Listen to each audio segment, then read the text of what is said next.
Hello students, audience, guys and friends. How are today? I hope that everyone is extremely and absolutely fine. मैं प्रवेश कुमार आप सभी का आप सबके अपने चैनल इंग्लिश विद प्रवेश में मोस्ट वेलकम करता हूँ। आशा करता हूँ मेरे एफर्ट्स मेरे कंटेंट्स आपके लाइफ एंड नॉलेज इंप्रूवमेंट में काफ़ी यूजफुल और बेनिफिशियल होंगे। सो गाइस, यदि आप मेरे चैनल के सब्सक्राइब नहीं, सबसे पहले चैनल को सब्सक्राइब कर लीजिएगा। सब्सक्राइब के साइड में जो बेल का आइकन उसको प्रेस कर दीजिएगा ताकि हर रोज आने वाली नोटिफिकेशन बिल्कुल सही टाइम पर मिल जाए। सो फ्रेंड्स, आज हम डिस्कस करने वाले हैं पोइट्री सेक्शन के ऊपर। ये पोइट्री सेक्शन किसी पर्टिकुलर बोर्ड के लिए ही नहीं है, ये दोनों ही बोर्ड सीबीएसई और एचबीएसई दोनों के लिए ही कंपलसरी है। सो गाइस, इस पोइट्री सेक्शन में हम पोइम पर डिस्कस करेंगे।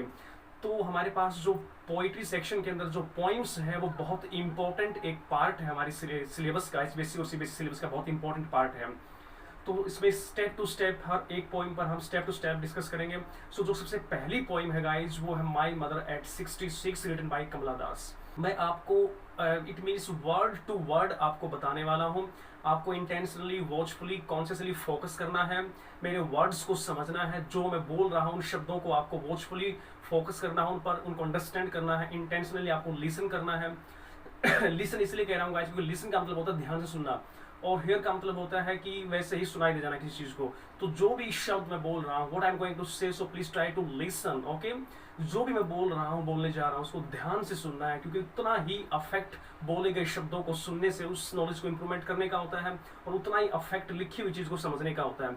तो आपको लिखा हुआ भी समझना है और बोले गए शब्दों को भी समझना है, उनको कैच करना है कि क्या बोला जा रहा है। Okay, so first poem my mother at 66 written by Kamala Das.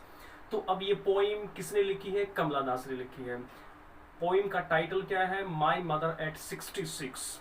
तो इसमें पोइटेस है, पोइट नहीं है, जैसे कि नाम से इंडिकेट होता है। कमला दास ये फीमेल को इंडिकेट कर रहा है, तो कमला दास फीमेल है, तो वो पोइटेस है। ओके, तो इसका टाइटल माई मदर एट 66 है। अब मैं इसके बारे में बताने जा रहा हूँ कि ये किस चीज पर बेस्ड है, on which theme this poem is based, किस थीम पर ये पोइम बेस्ड है।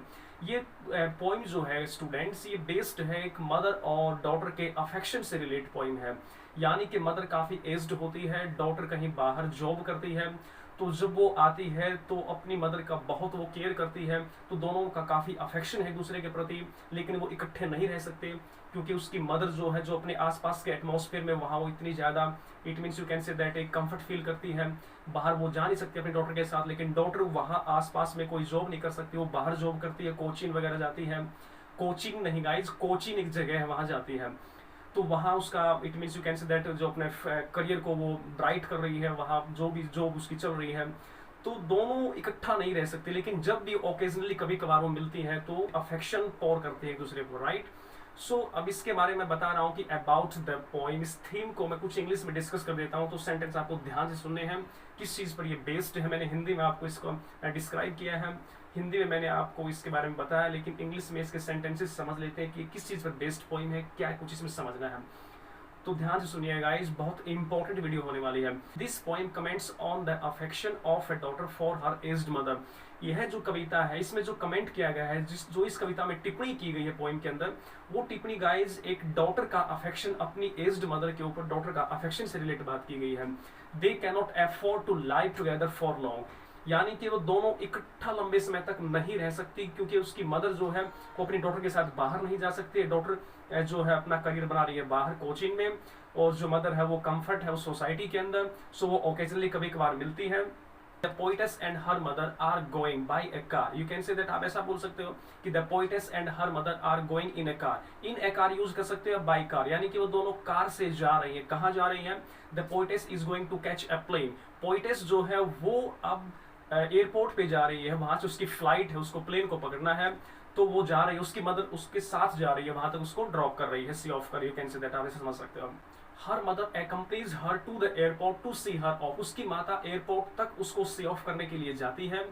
सी इज ओल्ड एंड वीक, वो काफी बूढ़ी हो गई है, काफी वीक लग रही है। She looks pale like a dead body, उसकी माता जो है लुक्स दिखती है लाइक एक डेड बॉडी, एक डेड बॉडी की तरह वो दिखाई दे रही, काफी पेल हो गई है। She looks pale like a dead body. अब इसमें आगे जो सबसे इंपॉर्टेंट लाइन है, जो कि इसका हार्ट कह सकते हो, जिस्ट कह सकते हो इस पोइम का, वो ये रहेगा कि the poet looks out of the car. The poet looks out of the car, कवित्री जो है गाड़ी से बाहर देखती है तो उसको क्या दिखाई देता है? The trees racing backwards and the happy children coming out from their homes stand for life. यानी कि वृक्ष जो है पीछे जा रहे हैं। जब गाड़ी से हम ट्रेवलिंग करते हैं तो विंडो के पास अब बैठे होते हैं, तो साइड में जो ट्रीज होते हैं, प्लांट्स होते हैं, हमको ऐसा रियलाइज होता है ऐसा प्रतीत होता है कि वो जैसे पीछे की तरफ दौड़ रहे हैं। तो जब वो गाड़ी में जा रही है, उसकी माता उसको एयरपोर्ट तक सी ऑफ करने के लिए जा रही है साथ में, तो वो बैठी हुई जो पोइटेस है एक विंडो की साइड में बैठी हुई है, तो वो देख रही है कि जो ट्रीज हैं वो बैकवर्ड्स यानी कि पीछे की तरफ भाग रहे हैं। और the happy children, you can say that the Mary children coming out from their home stand for life. और जो खुश बच्चे हैं बड़ी खुशी के साथ वो घरों से बाहर निकल रहे हैं और अपनी खुशी को एक्सपोज कर रहे हैं और बड़े ही वह खुश प्रतीत वो हो रहे हैं। But her mother is nearing to her end, उसकी माता जो है अपने अंत के नजदीक है। तो पोइटेस को डाउट है, the poetess doubts if she will be able to see her mother again, क्या अपनी माता को दोबारा देख पाएगी। द पोइटेस इज सैड, कवित्री काफी उदास है, but she tries to cheer up the old woman, वो बूढ़ी औरत को खुश करने की कोशिश करती है, अपनी माता को खुश करने की वो कोशिश करती है। और she promises to see her mother again, वो वायदा करती है अपनी माता को दोबारा देखने का। तो ये था गाइस पोइम किस चीज पर बेस्ड है। पोइम एक डॉटर और उसकी मदर के अफेक्शन पर बेस्ड पोइम है। सो इसमें अब 3 स्टैंजाज हैं, तो तीनों स्टैंजाज पर हम बात करने वाले हैं। बहुत इंपॉर्टेंट स्टैंजर रहेंगे, सो वॉचफुली फोकस करना है, अंडरस्टैंड करना है। मैं हर स्टैंजर को बोर्ड पर लिख रहा हूँ ताकि आपको उसमें कोई स्पेलिंग का डाउट ना हो और उसमें से वर्ड टू वर्ड आपको समझ आए, राइट। तो अभी मैं स्टेज लिखने स्टार्ट कर रहा हूँ ताकि आपको स्पेलिंग प्रॉब्लम ना हो, अंडरस्टैंडिंग प्रॉब्लम ना हो, आप उसको कंप्लीटली एब्जॉर्ब कर सको, अंडरस्टैंड कर सको, अडॉप्ट कर सको और retain in your mind for long, लंबे समय तक आप उसको रिटेन रख सको। तो फर्स्ट स्टेज ध्यान से देखिएगा।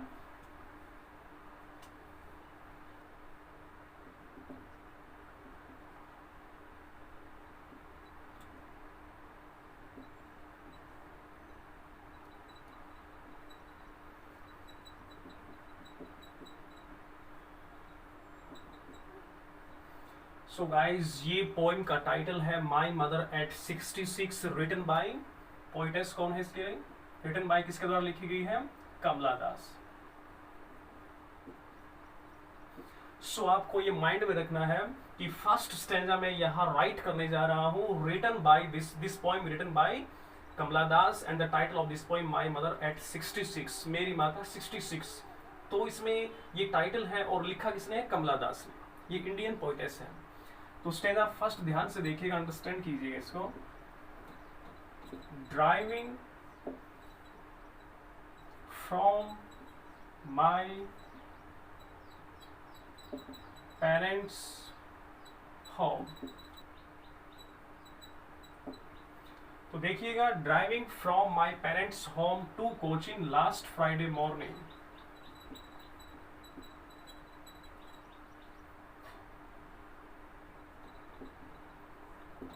सो इस फर्स्ट स्टैंडा फर्स्ट लाइन में क्या कहा गया है, driving from my parents home to coaching last Friday morning.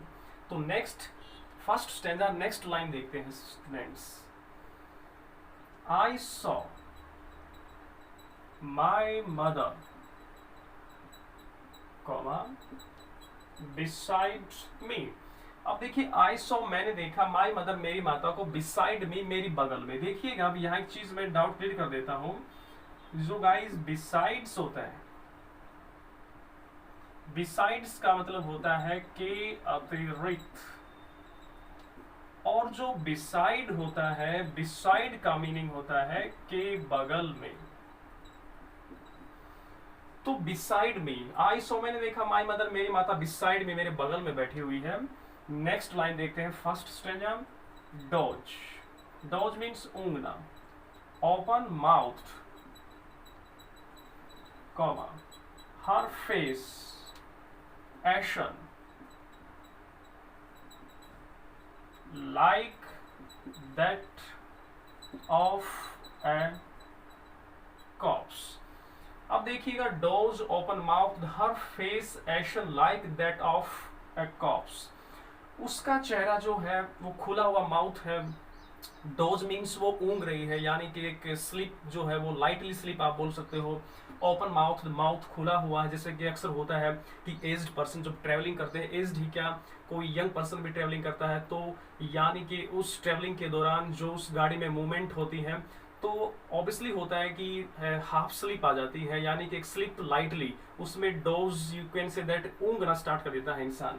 तो वैसे ही उसके मदर ऊँघ रही है। हर फेस एशन मीन्स होता है भस्म वर्ण, यानी कि राख जैसा कलर होना, एशन होते हैं राख को बोलते हैं, like that of a cops.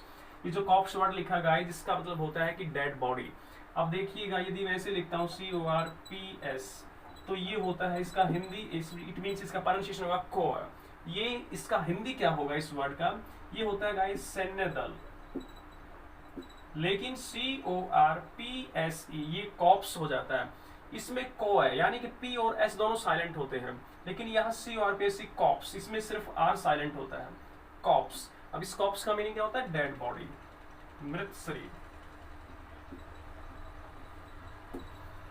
और एक शब्द होता है इसी से रिलेट, कैरकस। कैरकस होता है कि किसी बड़े जानवर का मृत शरीर होता है।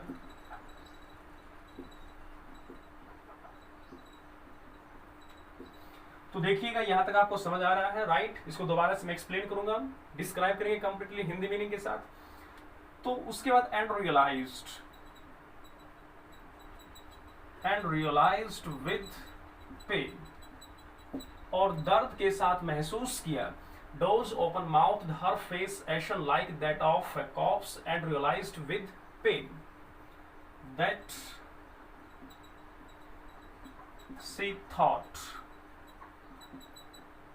she thought away and looked, but soon put that thought away.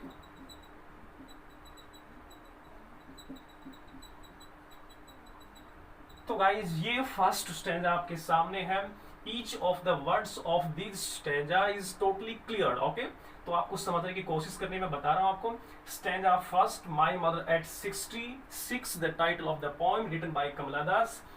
And first stanza, driving from my parents home to coaching last Friday morning, first line, I saw my mother beside me, doors open mouthed, her face ashen like that of a corpse, and realized with pain that she thought away and looked, but soon put that thought away. अब देखिएगा इसका हिंदी क्या हुआ कि driving from my parents home to coaching last Friday morning, यानी कि पिछले शुक्रवार की प्रातः, लास्ट फ्राइडे मॉर्निंग पिछले शुक्रवार की प्रातः अपने माता पिता के घर से, फ्रॉम माई पेरेंट्स होम अपने माता पिता के घर से कोचिंग आते हुए, यानी कि अपने माता पिता के घर वो गई थी। तो पिछले जो शुक्रवार को, लास्ट फ्राइडे मॉर्निंग पिछले शुक्रवार के प्रातः को अपने माता पिता के घर से कोचिंग के लिए रवाना हो रही है, एयरपोर्ट जा रही है, वहां से उसको फ्लाइट पकड़नी है, right. I so my mother, मैंने देखा मेरी माता को, बिसाइड मी। अब वो जैसे मैंने अबाउट द पोएम के बारे में बताया था कि वो उसके बगल में बैठी हुई थी, राइट, उसको एकम्पनीज कर रही थी, यानी कि her mother accompanies her to the airport to see her off, उसको वहां छोड़ने के लिए जा रही है। तो जब वो गाड़ी में बैठे हैं तो दोनों एक दूसरे के बगल में बैठे हुए हैं, ओके। तो आई सो, ये पोइटेस बोलती है कि आई, ये पोइटेस ये रेफर किसको करता है, आई पोइटेस को, कि आई सो मैंने देखा, माई मदर मेरी माता, बिसाइड मी मेरी बगल में, बिसाइड्स का मतलब होता है के अतिरिक्त, और बिसाइड होता है के बगल में, मेरे बगल में बैठी हुई थी। डोज यानी कि वो ऊँग रही थी, उसको स्लीप लाइटली, हाफ स्लीप, वो आधी निद्रा में थी। ओपन माउथ, और उसका मुंह ओपन खुला हुआ था। अक्सर जैसे होता है कि ट्रेवलिंग करते समय जो एज्ड पर्सन होते हैं माउथ ओपन होता है और वो ऊँग रहे होते हैं। हर फेस, उसका चेहरा, एशन मीन्स क्या होता है, राख जैसा हो गया था, like that of a corpse, जैसे कि एक डेड बॉडी होती है, मृत शरीर होता है, एक जो राख होती है, एस होती है, उसके जैसा उसके फेस का कलर लग रहा था। पोइटेस जब गाड़ी में जा रही है, कार में, तो बगल में उसकी माता बैठी हुई है, वो ऊँग रही है, उसकी मदर, मुंह खुला हुआ है, उसका फेस जो है उसकी मदर का, पोइटेस देख रही है, वो एक डेड बॉडी की तरह दिखाई दे रही है, जैसे कि एक डेड बॉडी होती है। And realised with pain, poetess ने बड़े दुख से महसूस किया, पोइटेस नहीं देख रही है तो पोइटेस को बड़ा दुख होता है इस चीज को देख के। एंड रियलाइज्ड विद पेन, उसने बड़ी तकलीफ से, दर्द से इस चीज को महसूस किया। दैट शी थॉट अवे, और उसने सोचा कि जो उसकी मदर है, जो वो निद्रा में है, जो माउथ उसका खुला हुआ है, वो ऊँग रही है, तो पोइटेस ने सोचा कि दैट की सी थॉट अवे, कि वह कहीं विचारों के संसार में निकल गई, उसकी माता जो सो रही है वो कहीं विचारों के संसार में खो गई है। एंड लुक्ड बट सुन, किंतु उसने शीघ्र ही, एंड और लुक्ड बट सुन, किंतु उसने शीघ्र ही, किसने, पोइटेस ने शीघ्र ही पुट दैट थॉट अवे, उस विचार को त्याग दिया।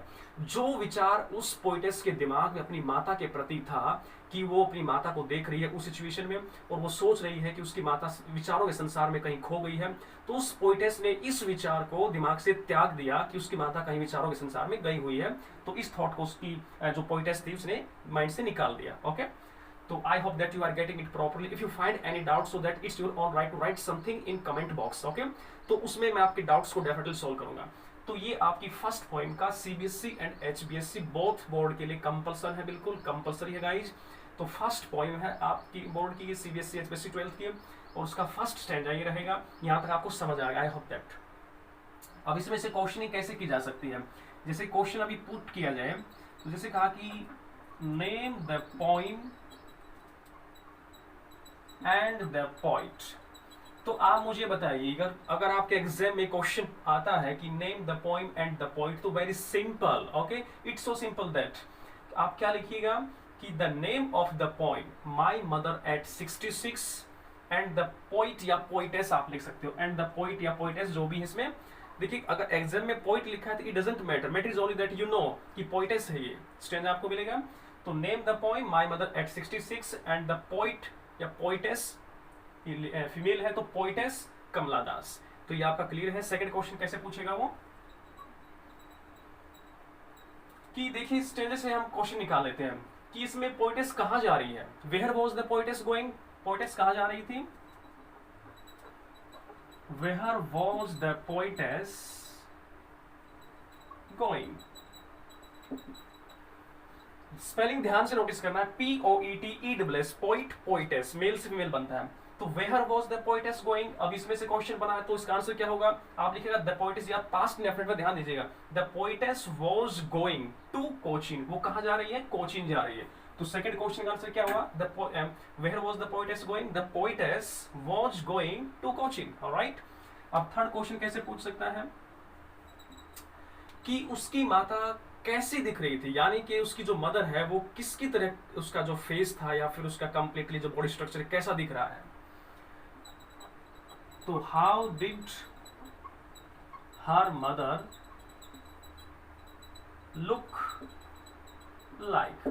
तो ये क्वेश्चन पूछा जा सकता है कि how did her mother look like. अब इससे मैंने बताया है कि कैसे दिख रही है वो, यहां मैंने इसका आंसर दिया that of a corpse, like that of a corpse, यानी कि एक डेड बॉडी की तरह वो दिखाई दे रही है। तो how did her mother look like, उसकी माता की लुक कैसी दिख रही है, उसकी माता कैसी दिखी, पास्ट इंडेफिनिट है guys, look first form, look like means किसकी तरह दिखना।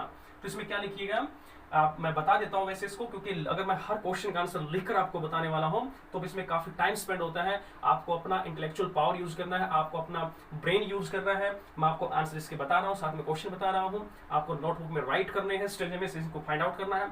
तो how did her mother look like, कैसे दिखाई दी उसकी माता, तो इसमें लिखिएगा हर मदर। अब देखिएगा पास्ट इंडेफिनिट सेकंड फॉर्म आनी चाहिए, हर mother looked like a dead body. अब ये तो डिफिकल्ट वर्ड है, ए कॉप्स, तो इसका एक सिंपल इंग्लिश मीनिंग क्या होगा, इंग्लिश वर्ड क्या बनेगा, ए डेड बॉडी। तो her mother looked like a dead body, alright. अब क्वेश्चन फोर्थ ऐसा भी पूछा जा सकता है इसमें कि कुछ वर्ड्स होते हैं जिनके सिनोनिम्स एंटोनिम्स बताने होते हैं, कि find words from the stranger which mean the same as। जैसे मैं आपको दो वर्ड यहां दे रहा हूं, उनके सिमिलर आपको वर्ड्स इसमें से निकालने हैं। जैसे कि एग्जाम में पूछ सकता है, मैंने बार बार इसको मेंशन भी किया है, स्लीप लाइटली। सेकंड में पूछ रहा हूं आपसे डेड बॉडी। अब इन्हीं दोनों शब्दों के सिमिलर वर्ड आपको इसमें देखिए ढूंढी कहां है।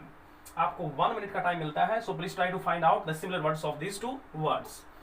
तो स्लीप लाइटली, जैसे मैंने इसे बताया आपको, स्लीप लाइटली का इसमें सिमिलर वर्ड क्या होना चाहिए, ये लिखा हुआ डॉज, यानी कि स्लीप लाइटली यानी कि कुछ पल के लिए, थोड़े समय के लिए, एक हाफ स्लीप जिसको बोलते हैं, थोड़ी आधी नींद, कंप्लीटली साउंड स्लीप नहीं कहेंगे, उसमें एक प्रकार से ऊँघना जिसको बोलते हैं, डोजिंग सिचुएशन जिसको बोलते हैं, यू कैन से दैट एक लाइट स्लीप जो ये लिखा हुआ है, तो इसका सिमिलर क्या होगा, डोज, ऑलराइट, यानी कि ऊँघना जिसको बोलते हैं। डेड बॉडी वेरी सिंपल, मैंने भी बताया कॉप्स, ओके। तो ये फर्स्ट स्टैंडर्ड इसके क्वेश्चंस, इससे ज्यादा डिफिकल्ट क्वेश्चन नहीं आएगा, very simple concept in the simple statements and simple questions, okay, in the simple answer of this questions. Next standard देखिएगा, बहुत सिंपल रहेगा आपके लिए।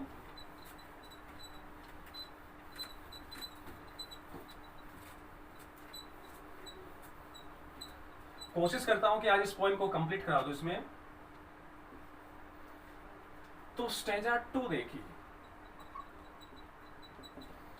इसमें लिखा गया guys, and looked out at young trees, and looked out at young trees. देखिएगा इसका मीनिंग क्या बन रहा है, और देखा आउट बाहर, एट यंग ट्रीज यानी छोटे छोटे जो प्लांट्स है, पौधे, जैसे मैंने आपको अबाउट थीम में बताया था, जब वो कार से जा रही है तो जो विंडो की साइड में बैठी हुई है तो वहां उसको छोटे छोटे जो प्लांट्स है, पेड़ पौधे, वो काफी यानी कि you can say that sprinting backwards, पीछे की तरफ भागते नजर आ रहे हैं। तो and looked out at young trees sprinting, and the happy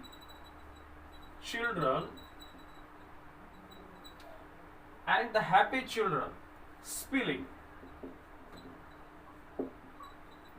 out of their houses। यहाँ आप homes भी लिख सकते हो, no problem. and looked out at young trees sprinting, and the happy children spilling out of their houses या homes, and the merry children and the happy children spilling out of their houses homes। जैसे मैंने आपको बताया था पहले भी कि houses एक physical structure को बोलते हैं जिस मटेरियल से वो घर बना हुआ है, और homes उसके अंदर के एटमॉस्फेयर से रिलेटेड बात को बोलते हैं। तो आप इसमें हाउसेज यूज कर सकते हो, होम्स यूज कर सकते हो, जैसा माइंड में वो इमेजिनेशन क्रिएट होती है घर की, उसके हिसाब से यूज कर सकते हो। तो and looked out at young trees sprinting at the happy children spilling out of their homes. तो यहां तक ये सेंटेंस कंप्लीट होता है। उसके बाद देखिएगा, but after the airports security check, but after the airport security check, comma, standing a few yards away, ये इसके अंदर कॉमा मैंने यूज किया, सेकेंड लाइन स्टार्ट हो रही है, but after the airport security check standing a few yards away, I looked again at her, one and pail आप use कर सकते हो, वन एंड पेल यूज कर सकते हो। यदि एंड को हटा रहे हो तो वन कॉमा पेल ऐसा यूज करना होगा आपको। सो ये कंप्लीट स्टैंजा हुआ, ध्यान से देखिएगा। एंड लुक्ड आउट, अब देखिए उस पोइटेस ने looked out of the car, car से बाहर देखा, and looked out of the car, तो कार से बाहर क्या देखा, eight young trees. Young trees means क्या है कि छोटे छोटे प्लांट्स, ओके, पेड़ पौधे, प्लांट्स। स्प्रिंटिंग, स्प्रिंटिंग का मीनिंग होता है गाइज रेसिंग फास्ट, यानी कि रेसिंग फास्ट कह सकते हो आप, ओके, रनिंग फास्ट आप कह सकते हो। तो इसका मीनिंग बनता है रनिंग फास्ट। तो पूरी तेजी से वो जो पेड़ पौधे पीछे की तरफ भागते हुए दिखाई दे रहे हैं। And the happy children spilling, SPILLING, spilling का मतलब होता है कमिंग आउट, कमिंग आउट। देखिएगा एक विशेष बात होती है COME, यदि इसके साथ हमें ING यूज करना है तो E को हम यहां से रिमूव कर देते हैं और ING इसमें प्लस करते हैं, COMING, कमिंग। तो आपको समझ आ रहा है, ओके। तो अब इसमें देखिएगा कि स्प्रिंटिंग का मीनिंग रनिंग फास्ट हुआ, स्पिलिंग का मीनिंग कमिंग आउट हो गया। तो इसमें क्या है कि जब वो अपनी गाड़ी से जो यात्रा कर रही है, वो जा रही है, तो उनको छोटे छोटे पेड़ पौधे जो प्लांट्स है वो पीछे की तरफ भागते नजर आ रहे हैं, और द हैप्पी चिल्ड्रन जो बच्चे जो बड़ी खुशी के साथ अपने घरों से बाहर आ रहे हैं। तो इसमें हाउसेज होम्स मैंने लिखा है। But after the airport security check, किंतु जो एयरपोर्ट पर वो पहुंचती है तो एयरपोर्ट पर जो सिक्योरिटी चेक होती है, ओके, पोइटेस की, अब जो सिक्योरिटी गार्ड थे तो उसकी मदद तो वही रह जाती है, और सिक्योरिटी जो वहां चेक होती है, सामान वगैरह जो चेक होता है, और वो सिक्योरिटी चेक होने के बाद वो आगे निकल जाती है poetess. Standing a few yards away, कुछ गज की दूरी पर वो खड़ी हुई उसकी माता से। आई लुक्ड, आई किसको रेफर हो रहा है यहाँ पर, आई किसको रेफर कर रहा है, पोइटेस को। तो आई looked again at her one and pair, तो इसमें क्या कहा कि मैंने, पोइटेस ने लुक्ड देखा, अगेन दोबारा, एट हर, हर किसकी तरफ, अपनी माता की तरफ। वन का मतलब यहाँ क्या होता है गाइस, सिकली, SICKLY, सिकली का मतलब होता है बीमार, ओके, एंड पेल, पीली। तो इसने कहा कि मैंने जब कुछ गज की दूरी पर खड़ी अपनी माता को, सिक्योरिटी चेक होने के बाद जब पोएटिस आगे चली जाती है, उसकी माता standing a few yards away, कुछ गज की दूरी पर खड़ी हुई है, तो वो अपनी माता को उसने दोबारा जब देखा तो उसको कैसी दिखाई दी? वो वन एंड पेल, सिकली पेल, यानी कि बीमार दिखाई दी, काफी कमजोर पीली उसको वो दिखाई दे रही है। तो ये आपको क्वेश्चन कंप्लीटली समझ आएगा। फिर भी कोई डाउट है तो आप कमेंट बॉक्स में लिख सकते हो। अब क्वेश्चन कैसे पूछेगा वो देखिएगा। क्वेश्चन जैसे name of the poem and the poet को इस प्रकार से भी पूछ सकता है कि from which poem have these lines been taken. From which poem, कौन से पोएम में से have these lines been taken, ये लाइन कौन सी कविता में से ली गई है? तो इसका आंसर आपको क्या देना होगा कि these lines have been taken from the poem My Mother at 66। तो 66 से ली गई है, My Mother at 66 पोएम से ये लाइन ली गई है। सेकंड क्वेश्चन वो कैसा पूछ सकता है गाइज? वो ये पूछ सकता है कि जो पोएटेस ने क्या नोटिस किया ट्रीज के बारे में, बच्चों के बारे में। तो क्या पूछ सकता है कि what did the poetess notice about the trees and the children। अब आप मुझे बताइए कि पोएटेस ने ट्रीज के बारे में, बच्चों के बारे में क्या नोटिस किया था। सोचिए इसमें से कहाँ इसका आंसर मिलेगा। तो इसमें यही आंसर है कि देन पास्ट इंडेफिनिट में दिया गया है। द पोएटेस नोटिस लिख सकते हो या फिर आप फाउंड सेकंड फॉर्म लिख सकते हो, यानी कि पोएटेस लिखिए या फिर आप सी लिखिए क्योंकि वो एक फीमेल है। तो सी फाउंड, उसने पाया। द ट्रीज, ट्रीज क्या कर रहे थे? ट्रीज क्या करेगा? स्प्रिंटिंग, यानी कि रनिंग फास्ट। सी फाउंड, उसने पाया द ट्रीज, जो वृक्ष थे वो क्या कर रहे थे? दौड़ रहे थे पीछे की तरफ, running fast. And children coming out from their homes और हाउसेज, और बच्चे अपने घरों से बाहर आ रहे थे। तो पोएटेस ने ट्रीज और चिल्ड्रन के बारे में क्या नोटिस किया? उसने क्या नोटिस किया फ्रेंड्स कि सी फाउंड, उसने पाया द ट्रीज जो थे वो रनिंग फास्ट, तेज दौड़ रहे थे, एंड चिल्ड्रन जो थे वो coming out from their homes या हाउसेज से बाहर आ रहे थे। थर्ड क्वेश्चन वो क्या पूछ सकता है कि उसने अपनी माता की तरफ दोबारा कब देखा? इसमें लिखा भी हुआ है कि कब देखा उसने, कि when did the poetess look at her mother again। When did the poetess look, कवित्री ने कब देखा at her mother, अपनी माता की तरफ अगेन दोबारा। तो इसका आंसर वेरी सिंपल है, कब देखा था गाइज?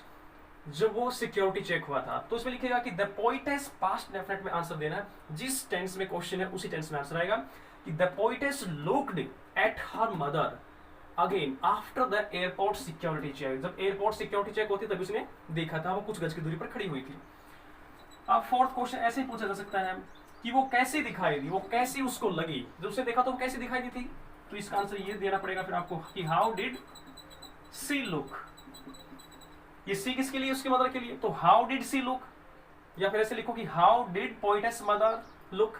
जो कवित्री की जो माता थी, जो पोएटेस मदर थी, वो कैसे दिखी उसको, पोएटेस को वो कैसे दिखाई दी। तो आंसर क्या होगा कि सी लुक्ड, ओके, वह दिखाई दी। सी लुक्ड, वह कैसे दिखाई दी गाइज? इसमें लिखा हुआ है कि वन एंड पेल, या फिर ऐसा बोल सकते हो कि सी लुक्ड सिकली एंड पेल, काफी बीमार और कमजोर वो दिखाई दी।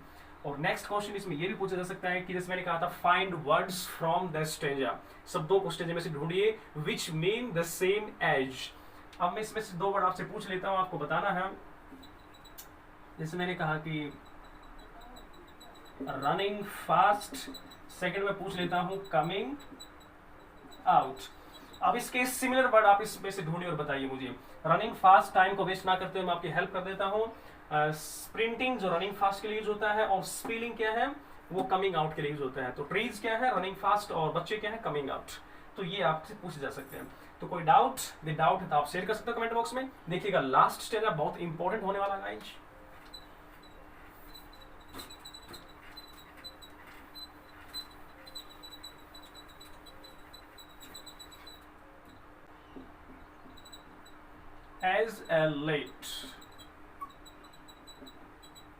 as a late winter's moon and felt that old familiar ache, my childhood's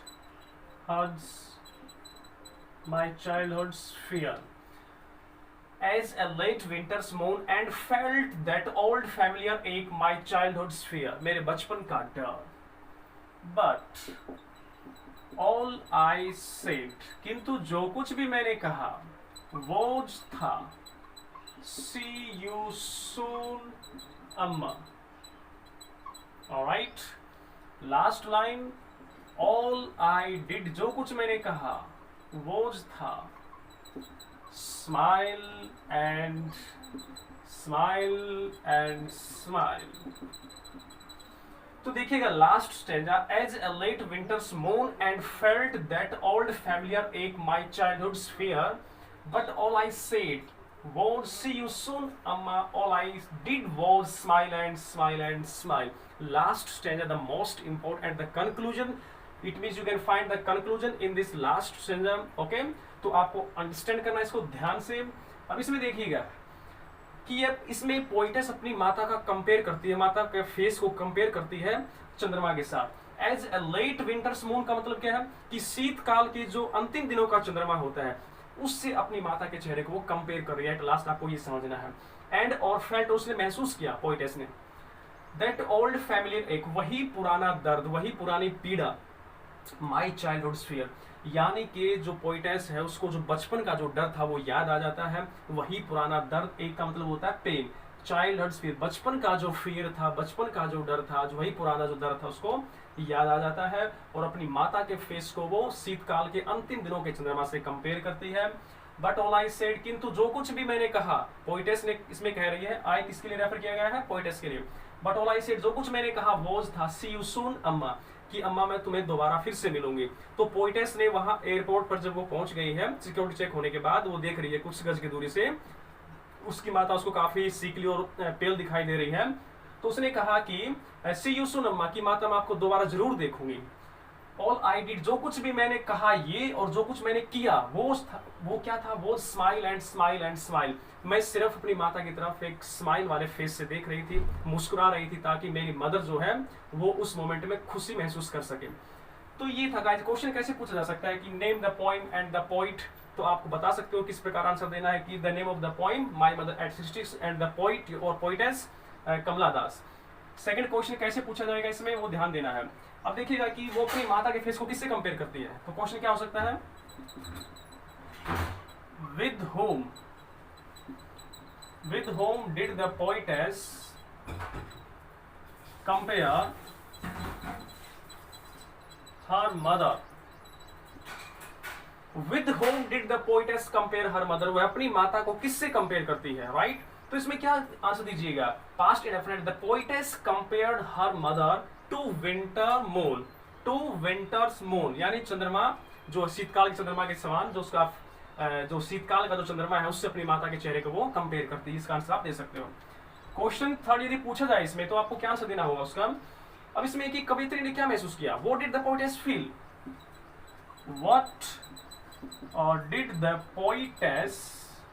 feel, यानी कि what did the poetess feel, ये पोइटेस ने क्या महसूस किया उस समय. तो आंसर इसमें दिया गया है कि उसको वही चाइल्डहुड फियर उसको याद आता है. तो आंसर क्या दीजिएगा, द पोइटेस फेल्ट, क्या महसूस किया, दैट चाइल्डहुड फियर. तो चाइल्डहुड जो फियर था वो उसको याद आता है. क्वेश्चन यदि फोर्थ भी पूछा जाए इसमें फिर क्या लिखेगा वो, कि उसने अपनी माता से क्या कहा, बट ऑल आई सेड, जो कुछ कहा, यानी कि what did the poetess tell her mother, what did the poetess tell her mother, उसने अपनी माता को क्या बताया. पास्ट में ही सारे क्वेश्चन है, पास्ट में आंसर देने हैं आपको. ये ध्यान रखना कि आप पास्ट के क्वेश्चन का आंसर प्रेजेंट में दे रहे हो, गलत हो जाएगा. तो what did the poetess tell her mother, उसने अपनी माता को क्या बताया, क्या कहा. तो इसमें लिखेगा the poetess told, past indefinite ये क्वेश्चन पुट किया गया या डिड है. तो पोइटेस टोल्ड हर मदर, क्या कहा उसने, दैट की सी वुड सी. देखिएगा आंसर दे देता हूं, the poetess told her mother that she would see, ये SHEC वह है, और ये सी देखना, she would see her mother again, कि वो अपनी माता को दोबारा देखे, उसने ये ही कहा था। ओके, उसके बाद जो फिफ्थ क्वेश्चन है वो ये पूछा जा सकता है, मैंने कहा कि find words from the stanza which mean the same as. अब वो किस प्रकार के वो दो वर्ड पूछेगा, मैं लिख देता हूं अपनी तरफ से, वेल नॉन, और सेकंड में पूछ लेता हूं आपसे पेन। तो देखिएगा, वेल नॉन और पेन ये सिंपल वर्ड हैं, इन्हीं के सिमिलर वर्ड आपको स्टैंजा में से निकालने। तो वेल नोन क्या होता है, अच्छे से जो परिचित होता है, तो फैमिलियर क्या होगा, परिचित होता है, तो ये इसका सिमिलर मिल गया आपको यहाँ से। पेन क्या होता है, दर्द, तो एक का मतलब भी क्या होता है, पीड़ा, दर्द, तो इसका सिमिलर यहाँ मिल गया। तो ये था आपका स्टैंजाज। तो ये गाइस फर्स्ट पोएम आपकी थी। CBSE और HBSC 12th दोनों बोर्ड के लिए बेहद इंपॉर्टेंट है, कंपलसरी है बिल्कुल। अब आपकी ड्यूटी बनती है इसको अंडरस्टैंड करना, इसको कंप्लीटली अपने माइंड में रिटेन करना, और इसको at the time of understanding and writing in your notebook, fair notebook specially, okay, don't write in rough notebook. तो इसको जब फेयर नोटबुक में लिखोगे आप, समझोगे आप, तो डेफिनेटली 100 आउट ऑफ 100% आपको समझ आएगा। क्योंकि अब जितने अच्छे तरीके से मैंने आपको समझाया है इसमें, ऐसा ही मैं आपको लाइव क्लास में बताता। तो क्योंकि अभी देखिएगा, आप जो अपने घरों पर बैठकर स्टडी कर रहे हो, तो वहां बैठकर स्टडी करना आपको बेहद आसान है। टीचर आपको ऑनलाइन ये जो मैटर है प्रोवाइड कर रहे हैं, और डाउट लेने का भी देखिए, कुछ स्टूडेंट्स ऐसे होते हैं कि लाइव क्लास में डाउट्स नहीं ले पाते हैं, हेजिटेट फील करते हैं, लेकिन यहाँ आप डाउट ले सकते हो कमेंट बॉक्स में, और आपको क्लियरली सब दिखाई दे रहा है। ओके, तो फिर भी कोई अगर प्रॉब्लम क्रिएट होती है तो आप मुझसे पूछ सकते हो कमेंट बॉक्स में। ये आपकी फर्स्ट पोएम थी। फर्स्ट पोएम का अबाउट द थीम मैंने बताया आपको। 3 स्टैंजाज इसमें थे, फर्स्ट स्टैंजा, सेकंड स्टैंजा और थर्ड स्टैंजा। तीनों स्टैंजाज के मैंने क्वेश्चंस आपसे शेयर किए हैं, आंसर्स आपको मैंने ऑरली बताए हैं, क्योंकि आंसर इनमें से निकाल कर मैंने आपको बताया, राइट। तो फिर भी कोई डाउट है तो आप मुझसे कमेंट बॉक्स में पूछ सकते हो। आशा करता हूँ आपको मेरे एफर्ट्स, मेरा कंटेंट बहुत अच्छा लगा होगा, या आपका सिलेबस है इसको ध्यान से अंडरस्टैंड करना है। So thanks for watching this video, thank you very much, take care.